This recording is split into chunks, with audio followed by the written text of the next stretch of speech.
Fala pessoal, quer aprender análise combinatória? Vem comigo, bem-vindos aqui ao canal. Análise combinatória não é um assunto que costuma atrair muita simpatia dos estudantes, mas você aqui vai ter a base para conseguir responder tudo que vai vir depois, entendeu? Depois dessa primeira aula, praticamente todo o ferramental para resolver a maioria dos problemas já vai ter sido dado. Porque quando o assunto é análise combinatória, você aprende bem o princípio multiplicativo e está quase tudo resolvido. Olha o roteiro do que eu vou mostrar para você. Vou mostrar o princípio aditivo, princípio multiplicativo, resolver 3 problemas básicos e o uso simultâneo dos 2 princípios. Se você nunca viu esse assunto, tudo bem, vai ver aqui com calma. Eu vou tentar ser dinâmico, mas também não ser apressado. E se você já viu a análise combinatória, essa aula vai servir para você firmar bem as bases para conseguir resolver problemas mais complexos, beleza? Ô Renan, antes de mais nada, você pode pelo menos dizer que é análise combinatória? Não adianta, eu até posso tentar uma explicação assim do tipo: a gente vai ter ali uma série de objetos e a gente quer formar grupos com eles, selecionar alguns, trocar alguns de posição. Análise combinatória é um universo de problemas assim, e aí só quando você realmente pega vários para resolver é que você entende do que se trata. Então vamos começar aqui com o sarrafo bem baixo, depois vamos aumentando de pouquinho em pouquinho o nível de dificuldade, tá? Primeiro problema na tela para você, procurei fazer um desenho ali, tá, gente? Me perdoa se não tiver lá tão agradável assim. Vamos lá. Em uma parede, há 2 prateleiras com livros. Na prateleira superior, há 3 livros de matemática e na prateleira inferior, há 2 livros de física. De quantas formas diferentes podemos selecionar? Letra A, um livro qualquer dessa parede. Letra B, um livro de matemática e um livro de física. Gente, isso aqui você vai fazer o seguinte, ó. Se eu quero escolher um livro qualquer, serve os dessa prateleira ou serve os desse? Bom, então eu tenho 3 livros aqui, 2 aqui, é só somar essas quantidades, né? 3 mais 2, 5. Ou você nem chegou a pensar nisso, você já bateu o olho nessa imagem e falou: ué, 5 livros? Posso escolher um livro qualquer de 5 maneiras diferentes, está resolvido. Isso é só para ilustrar que vão ter problemas que a gente vai resolver com soma. Agora, na letra B, um de cada prateleira, aí você pensa, tem 3 opções aqui, aí eu tenho 2 aqui. Para cada livro que eu tenho, são 2 possibilidades da prateleira inferior. Aqui a gente multiplica 3 vezes 2 igual a 6. Calma, essa letra B exige uma atenção especial, porque ela aqui está sendo resolvida usando aquilo que a gente chama de princípio multiplicativo. Quando é que a gente vai usar isso? Quando a gente quiser fazer uma série de escolhas em sequência, e aí você pode escolher as coisas de uma maneira e de outra, e aí você vai multiplicando. Tem gente que gosta de ilustrar, pelo menos num primeiro momento, aquele famoso diagrama assim, ó. Deixa eu destacar um espacinho aqui do meu quadro para você. Se eu preciso primeiro escolher um livro da primeira prateleira, eu posso escolher o livro Matemática 1, Matemática 2 ou Matemática 3. Agora, para cada um deles, eu tenho 2 possibilidades na sequência. Eu posso combinar o livro Matemática 1 com Física 1 ou então com Física 2. E a mesma coisa para os demais. Matemática 2 combina com Física 1 ou com Física 2. Matemática 3 faz a duplinha com Física 1 ou com Física 2. E é por isso que a resposta é 6. Porque você vê nesse esquema que você tem aqui 6 pontos de chegada, né? Você aqui está ilustrando todas as possibilidades que a gente tem. Só que quando o assunto é análise combinatória, nem sempre os números vão ser pequenininhos assim. Se o número for muito grande, fica inviável. Ou nem é que fique inviável, né? Mas fazer essa lista toda vai fazer você gastar um tempão. Então o importante é você entender o princípio. Se o que a gente tem que fazer é tomar uma série de decisões em sequência, o número de maneiras de você tomar a decisão como um todo é a multiplicação delas. Quem já estudou essa matéria chama às vezes carinhosamente de a matéria dos tracinhos, porque antes de fazer a conta, a pessoa coloca tracinhos como quem diz: quais são as coisas que eu tenho que escolher? Quais são as decisões que eu tenho que tomar? A primeira decisão seria você escolher um livro da prateleira de cima e a segunda decisão, escolher um livro da prateleira de baixo.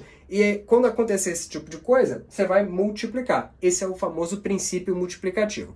Se você gosta de anotar, gosta de tudo muito certinho, eu posso colocar aí na tela para você. O princípio aditivo seria isso. Número de maneiras de ocorrer um evento que pode se dar de uma forma ou de outra é a soma das respectivas possibilidades. Já o princípio multiplicativo, o número de maneiras de ocorrer um evento que se dá em etapas sucessivas é o produto, ou seja, a multiplicação dos números de maneiras de ocorrência em cada uma das etapas. Gente, eu sei que isso fica um pouco formal, um pouco rebuscado, mas o princípio é simples. Posso fazer uma coisa de uma maneira ou ou de outra, vou somar. Tenho que fazer uma escolha e outra, vou multiplicar. Por isso que muita gente chama o princípio aditivo de regra do ou. Então, se eu tenho um ou, eu vou somar. E o princípio multiplicativo de regra do e. Se eu estou resolvendo um problema que tem um e, então eu tenho que multiplicar. Aqui eu tenho que escolher um livro de matemática e de física. Por isso que eu multipliquei. Se você entender direitinho esses princípios, praticamente está tudo resolvido. Lógico que esse problema aqui ele é bem simples, mas é só para apresentar o princípio para vocês. Então o que eu vou fazer agora? Eu vou zerar o meu quadro, eu vou começar a colocar aqui uns probleminhas bem básicos, mas que pouco a pouco vão subindo o nível de dificuldade para você conseguir resolver de tudo. Zero o quadro aqui para você. Quadro zerado. Dá uma olhada nesse probleminha clássico. Quase todo professor já resolveu algo assim quando o assunto era combinatória. Se tem à disposição 4 camisas, 6 bermudas e 5 pares de tênis em meu guarda-roupas, de quantas formas diferentes posso escolher uma camisa, uma bermuda e um par de tênis para me arrumar para sair? Tá aqui o resumo para você, todos os números das coisas e aquilo que a gente vai fazer. Vamos escolher uma peça de cada, uma camisa, uma bermuda e 5 pares de tênis. Se você quiser fazer a lista completa, igual eu fiz no problema anterior, fica à vontade. Você vai ter que dar nomes para as camisas, camisa 1, camisa 2, camisa 3, camisa 4, depois 6 para as bermudas, depois tênis 1, tênis 2, até 5. Aí você vai fazer um diagrama enorme saindo. Gente, quando o assunto é combinatória, a ideia é evitar ter que fazer essa lista completa.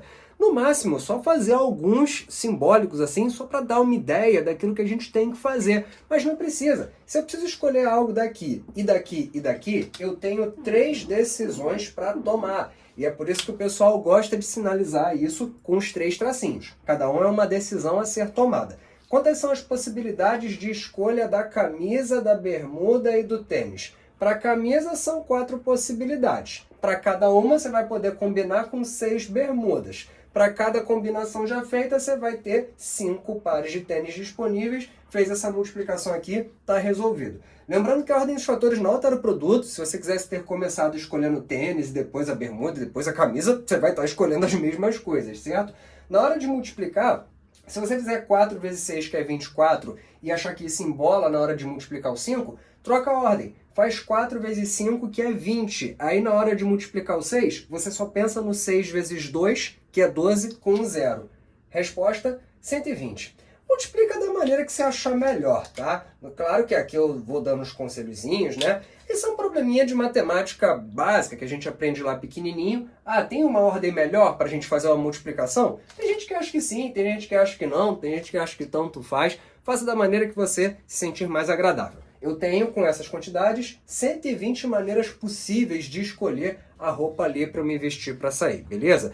Esse é um clássico e eu só fiz o uso do princípio multiplicativo, que é o principal princípio. Tanto é que quando você pega livros e vem escrito princípio fundamental da contagem, muitos dizem que essa própria estrutura já é o princípio multiplicativo. Tem quem diga que o princípio fundamental da contagem seria a reunião do princípio aditivo com o princípio multiplicativo. Mas isso é o de menos, gente. O importante é, se você tem que tomar uma decisão e outra, e outra, e outra, você vai multiplicando. E essa vai ser a principal ferramenta na hora de resolver os problemas. Arna, você está dizendo que o princípio aditivo, então, não vai aparecer. Ele vai aparecer, mas de vez em quando, e vão ter momentos que você vai ter que usar os dois ao mesmo tempo. Por isso que eu deixei essa parte que você usa os 2 princípios para o final. Vamos ver agora 3 probleminhas básicos e clássicos. Uma aula de combinatória que se preza tem que ter o problema de colorir a bandeira. Vamos lá. Uma criança irá colorir as listras de uma bandeira numa folha de papel. A bandeira possui 3 listras, uma grande, uma média e uma pequena. De quantas formas diferentes a criança poderá escolher qual cor aplicar em cada listra se ela dispõe de lápis verde, amarelo, preto e roxo? Tá aqui o resuminho para você. Essa é a bandeira que vai receber ali cada listra a sua cor. Cores disponíveis, verde, amarelo, preto e roxo. Gente, o que acontece? A criança vai usar o lápis que ela quiser, né? Alguns exemplos de possibilidades. Isso que eu vou fazer aqui não é obrigatório, mas vamos lá. Criança escolhe verde, roxo e preto. Ela pode escolher preto, verde e roxo, embaralhar essa ordem, não tem problema. Ela pode escolher vermelho, amarelo, vermelho. Nada impede a criança de repetir a cor. Aliás, se ela quiser, ela pode escolher, sei lá, tudo amarelo.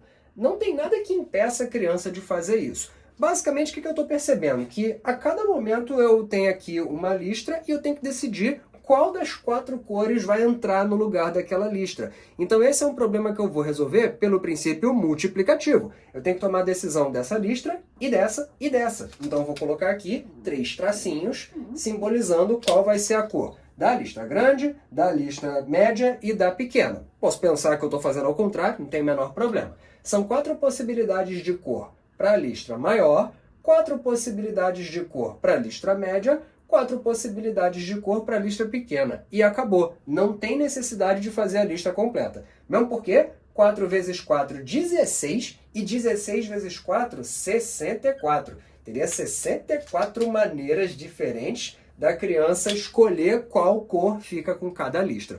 E eu sei que quem já estudou esse assunto já deve ter resolvido um problema ou igual a esse, ou com alguma pequena variação. E é aqui que eu estou chamando a atenção, mesmo para quem já estudou esse assunto. Problema de colorir bandeira geralmente vem com a restrição de não poder repetir a cor se as listras são vizinhas. Então, se você caiu na pegadinha de ir diminuindo, mantenha calma. É por isso que a gente tem que treinar bastante, para ver se o problema trouxe restrição ou não. Por isso eu criei uma variação desse probleminha aqui. Eu vou zerar aqui a minha resolução para mostrar para você como esse problema geralmente vem. Bom, na verdade você vai ver que eu não mudei quase nada. Eu só estou arriscando aqui uma possibilidade que não vai poder contar mais nesse problema que agora virá desse jeito. Olha aí na tela. De quantas formas diferentes é possível colorir todas as listras de uma bandeira de 3 listras, grande, média e pequena, dispondo de lápis verde, amarelo, preto e roxo, de forma que listras adjacentes não fiquem com a mesma cor.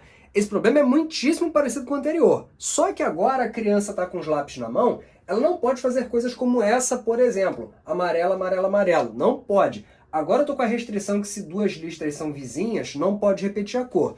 No problema anterior, eu poderia, por exemplo, de cima roxa, de baixo roxo e a última preto. Só que nesse problema, esse caso não poderá ser contado, porque a listra grande e a listra média não vão poder repetir a cor. A ideia desse tipo de problema é que você vai colorindo a bandeira, mas não pode fazer 2 listras virarem uma coisa só. Por isso que ele impõe essa restrição. Então é um problema parecido com o anterior, mas nesse você tem que só prestar atenção no detalhe. São 3 decisões ainda para serem tomadas, certo? Qual vai ser a cor da listra grande, qual vai ser a cor da média, qual vai ser a cor da pequena. Eu tenho 4 lápis à disposição, então para a primeira listra aqui de cima, são 4. Mas quando eu passar para a próxima, eu não vou poder usar a cor que eu usei aqui. Então, ao invés de 4 opções, eu vou ter só 3. Então, eu vou colocar um 3 aqui embaixo. Quando eu chegar na última listra, eu vou pensar quantas cores eu posso escolher para essa última listra. Eu vou, das 4 à disposição, de novo só não pode usar a de cima. Então, ao invés de 4, de novo é um 3 aqui. E aí a multiplicação que eu vou ter que fazer é 4 vezes 3 vezes 3. Só isso, tá, gente? Então, houve uma diminuição aqui no segundo caso e no terceiro, porque a primeira listra você está completamente livre, não tem cor nenhuma ainda aplicada. Mas depois que tem, a cor usada não pode ser usada aqui e depois isso vai acontecer de novo para a última. Acabou o problema.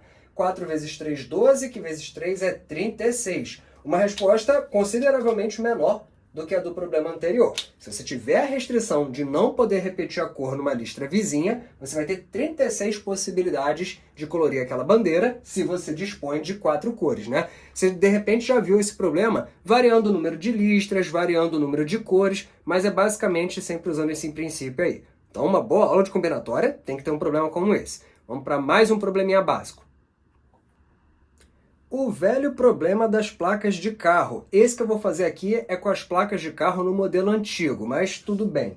Vamos lá. Quantas placas de carro diferentes podem ser feitas no modelo? 3 letras seguidas de 4 algarismos. Gente, seria insano tentar fazer todos os modelos de placa possível. Eu aqui fiz alguns, né? Você brinca com as letras, com os algarismos que vão ter ali, mas o importante é 3 letras e, na sequência, 4 algarismos, beleza?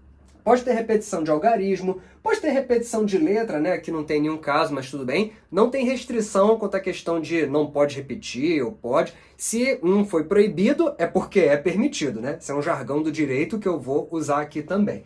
Então vamos lá. Se a gente quer formar a placa, quantas decisões a gente tem que tomar? 7. 3 letras e 4 algarismos são 7 escolhas para fazer. Então 1, 2, 3, 4, 5, 6, 7 tracinhos. Agora vamos pensar, de quantas maneiras a gente consegue escolher uma letra para começar a placa? 26, porque são 26 as letras do alfabeto. De novo 26 para a próxima letra e de novo 26 para a próxima. Eu sei que esse número vai dar enorme, né? Fazer 26 vezes 26 vezes 26 não vai ser a parte mais divertida do seu dia, mas tudo bem.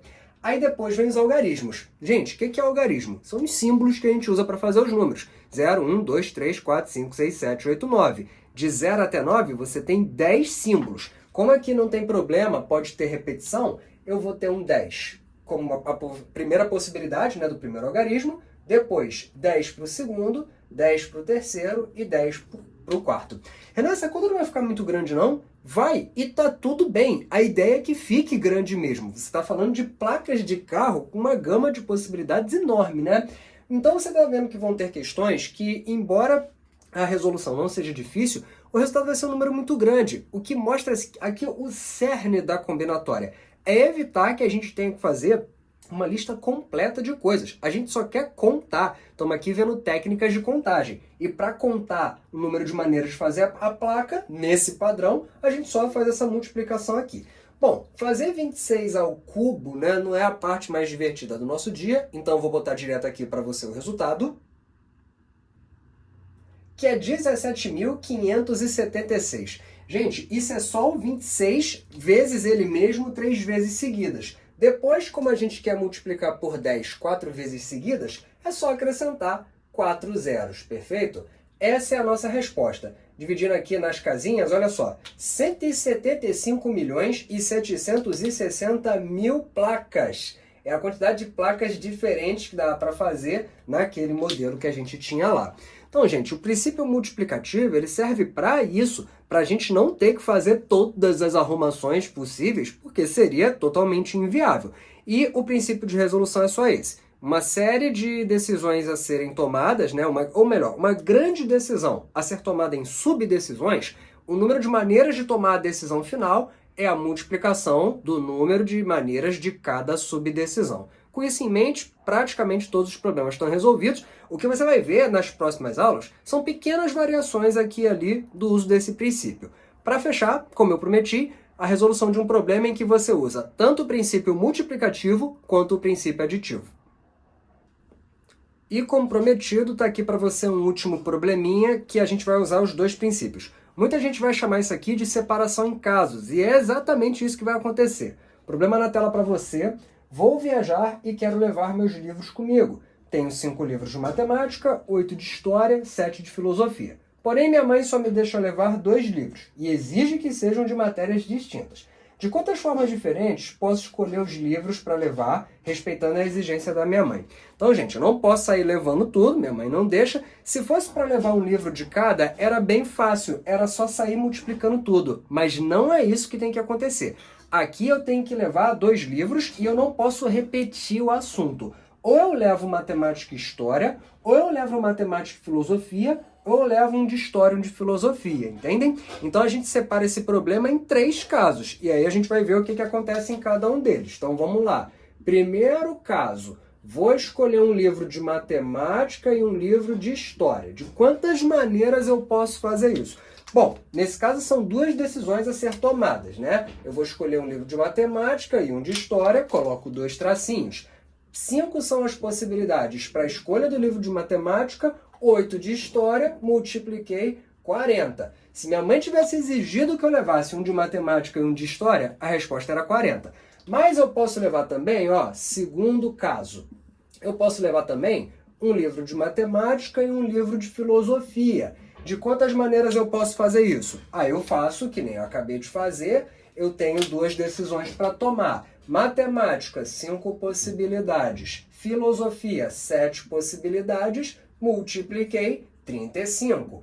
E aí eu tenho meu último caso para resolver, terceiro caso. Já que minha mãe deixa eu levar 2 matérias, pode ser então história e filosofia. E aí eu vou fazer a mesma coisa. 2 decisões a serem tomadas, eu tenho aqui, para a escolha do livro de história, 8 possibilidades. Para o de filosofia, 7, multipliquei 56. Beleza. Aqui é que está a separação dos casos. Agora, muito cuidado, tá? Um erro muito comum que acontece por aí são as pessoas que depois que fazem certinho tudo isso que eu fiz até aqui, multiplicam os resultados finais. Não, a gente vai somar esses resultados. Por quê? Por conta daquele princípio que a gente viu no começo da aula. Se o número de maneiras de fazer uma escolha pode se dar de uma forma ou de outra, usou ou, a gente soma, entendeu? Então aqui, finalizando o meu problema, vou fazer um total. Vou somar aqui 40 mais 35 mais 56. E esse total lhe dá, já fiz a conta para você, 131, que é a resposta do nosso problema. Então isso aqui é o que pode acontecer de mais complexo, né? Com a análise combinatória básica. É quando a gente tem que fazer as duas coisas, tanto multiplicar quanto somar, só que de forma organizada. Quando a gente lê o problema e a gente interpreta o que está sendo perguntado, a gente percebe, isso pode acontecer dessa maneira, ou dessa, falou ou vai somar.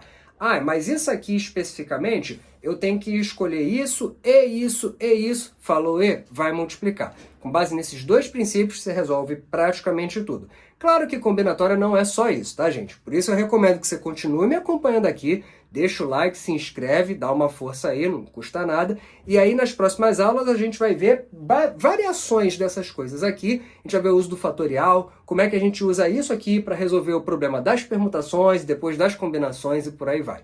Beleza, gente? Então, abraço para vocês, bons estudos!